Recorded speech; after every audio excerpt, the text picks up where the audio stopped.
జీ5 app download చేసుకుని పూర్తి ఎపిసోడ్లని ఉచితంగా చూడండి. వైదేహి, దీన్ని పట్టుకో.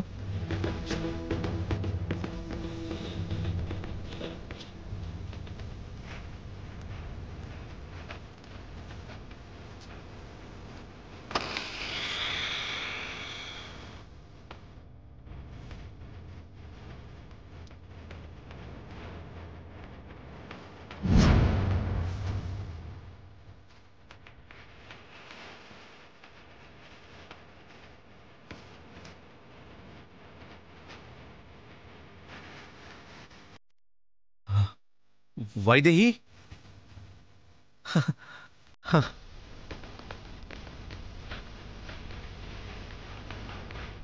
ఇదే మన కుటుంబం యొక్క తరతరాల సంపద.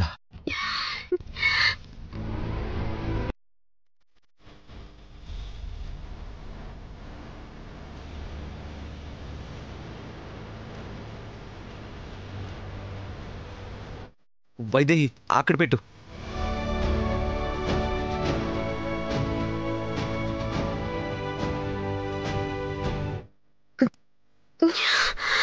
బావా, ఏమైంది వైదేహి? ఏమైంది? ఏదోలా ఉంది బావా, కళ్ళు తిరుగుతున్నాయి. నాకు కూడా అలాగే ఉంది వైదేహి. వెళ్దాం పద. వైదేహి, లే లే. వైదేహి, వైదేహి, వైదేహి, వైదేహి, లే. వైదేహి, వైదేహి, వైదేహి, వైదేహి.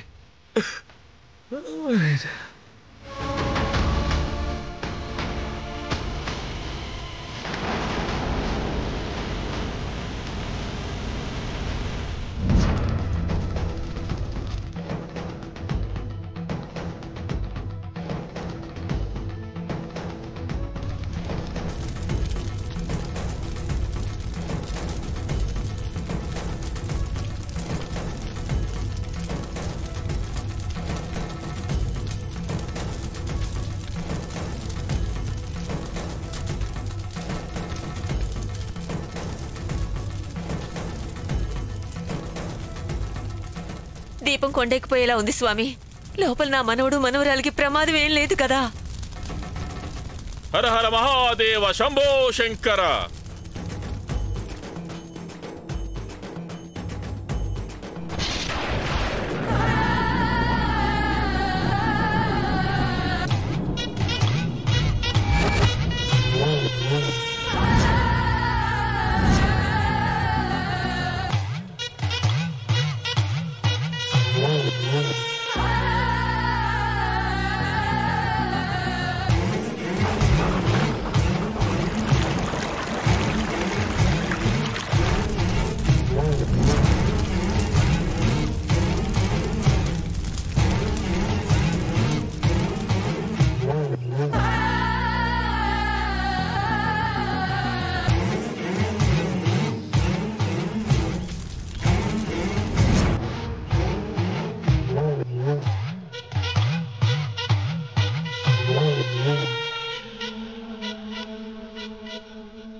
ఏమైంది శివ?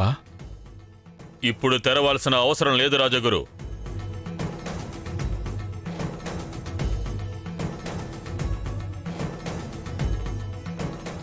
స్వామివారి అలంకరణకి ఇంకా సమయం ఉంది. ఇక వాళ్ళని వెళ్ళమని చెప్పు. విన్నావు కదా దశరథరామయ్య, ఈ తరంలో కూడా జరగకూడదు అనుకున్నది జరిగింది. సంతోషంగా ఇంటికి వెళ్ళండి. అలాగే గురువుగారు, ఎన్నో ఏళ్ల తర్వాత ఇప్పుడు పూర్తి సంతోషంతో ఇంటికి వెళ్తున్నాం. దేవాంశ్, వైదేహి, తొందరగా వెళ్ళి బట్టలు మార్చుకుని రండి.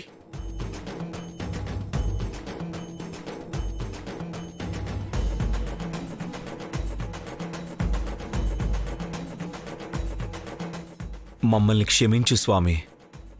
నిజాన్ని అందరి ముందు చెప్పలేం. అలాగే నిజం దాచి తప్పు చేస్తున్నామన్న బాధతో ఉండలేం.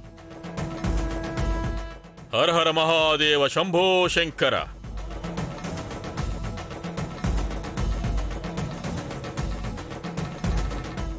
ఏం జరిగిందో మీకు తెలుసు, స్వామికి తెలుసు.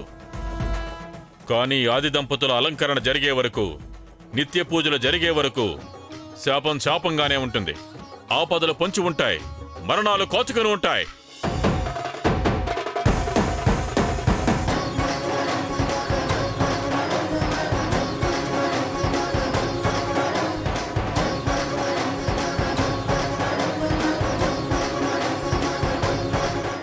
అనుగ్రహం ఆగ్రహంగా మారకముందే ఆభరణాలు తెచ్చి అలంకరించి వెళ్ళండి. స్వామివారికి అలంకరణ చెయ్యకపోతే మీ తర్వాతి తరంపై ఆశలు పెట్టుకోవద్దు. ఒకవేళ మీ కడుపులో కాయ కాసినా కడుపులోనే కరిగిపోతుంది. హర హర మహాదేవ శంభో శంకర. జీ5 యాప్ డౌన్లోడ్ చేసి అన్ని ఎపిసోడ్స్ పూర్తి ఉచితంగా చూడండి.